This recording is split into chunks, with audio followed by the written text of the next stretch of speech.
বন্ধুরা, apex online সমাধানে আরও একটি ভিডিও আপনাদেরকে দেখাবো। যাদের ভোটার লিস্টে এখনও পর্যন্ত আন্ডার অ্যাডজুডিকেশন হয়ে আছে, তারা কিভাবে বুঝবেন যে আপনাদের নামের পাশ থেকে আন্ডার অ্যাডজুডিকেশন উঠে গেল না এখনও আন্ডার অ্যাডজুডিকেশন রয়ে গেল।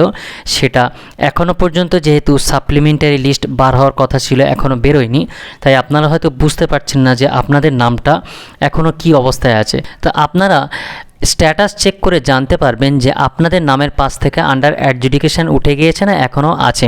কিভাবে স্ট্যাটাস চেক করবেন, স্ট্যাটাস চেক করার পদ্ধতিটি আজকের আমি আমার এই ভিডিওর মাধ্যমে আপনাদেরকে দেখাবো। তার আগে এখনও পর্যন্ত যারা আমার চ্যানেলটি সাবস্ক্রাইব করেনি, আমার চ্যানেলটি সাবস্ক্রাইব করে দেবেন।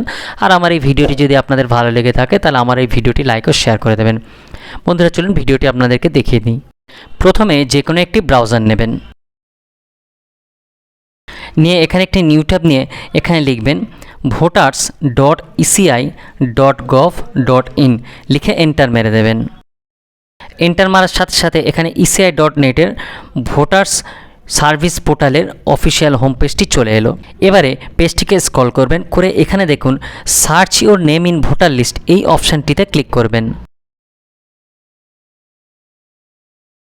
এবারে এখানে আমার স্ট্যাটাসটি দেখতে গেলে প্রথমে এখানে ল্যাঙ্গুয়েজটি সিলেক্ট করতে হবে। এখানে অনেকগুলোই ল্যাঙ্গুয়েজ আছে, তো আমি এখানে বেঙ্গলি সিলেক্ট করে নিলাম। এবারে এপিক নাম্বার মানে ভোটার নাম্বারটি এখানে দিতে হবে। ভোটার নাম্বারটি দেওয়ার পরে এবারে স্টেট, এখান থেকে আমরা এবারে স্টেট ওয়েস্ট বেঙ্গলটি সিলেক্ট করে নেব। এবার নিচে যে ক্যাপচা কোডটি আছে, ক্যাপচা কোডটি এখানে দেখে দেখে লিখে দেব। দেওয়ার পরে নিচে এই যে সার্চ অপশান দেখতে পাচ্ছেন, সার্চ করে দেবেন।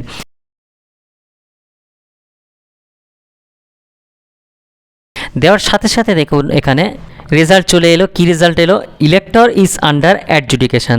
তার মানে এখনও পর্যন্ত এই ভোটার কার্ডের নাম্বারে যে আছেন তার নামটি কিন্তু এখনও আন্ডার অ্যাডজুডিকেশানে রয়ে গিয়েছে, এখনও আপডেট হয়নি, বা হয়তো সাপ্লিমেন্টারি লিস্ট বেরোনোর পরে আপডেট হয়ে গেলে যদি আপনার নামটি সঠিকভাবে সাপ্লিমেন্টারি লিস্টে উঠে যায় তাহলে কিন্তু আপনার আন্ডার অ্যাডজুডিকেশন উঠে যাবে। আর যদি কোনো সমস্যা থাকে তাহলে কিন্তু আন্ডার অ্যাডজুডিকেশন রয়ে যাবে। তাহলে বন্ধুরা, এই পদ্ধতিতে আপনারা আপনাদের ভোটার লিস্টে নাম কি অবস্থায় আছে, আন্ডার অ্যাডজুডিকেশন আছে না উঠে গিয়েছে, সেটা কিন্তু আপনারা এই পদ্ধতিতে দেখতে পাবেন। বন্ধুরা, তাহলে আমার এই ভিডিওটি যদি আপনাদের ভালো লেগে থাকে তাহলে আমার এই ভিডিওটি আপনারা লাইক ও শেয়ার করে দেবেন।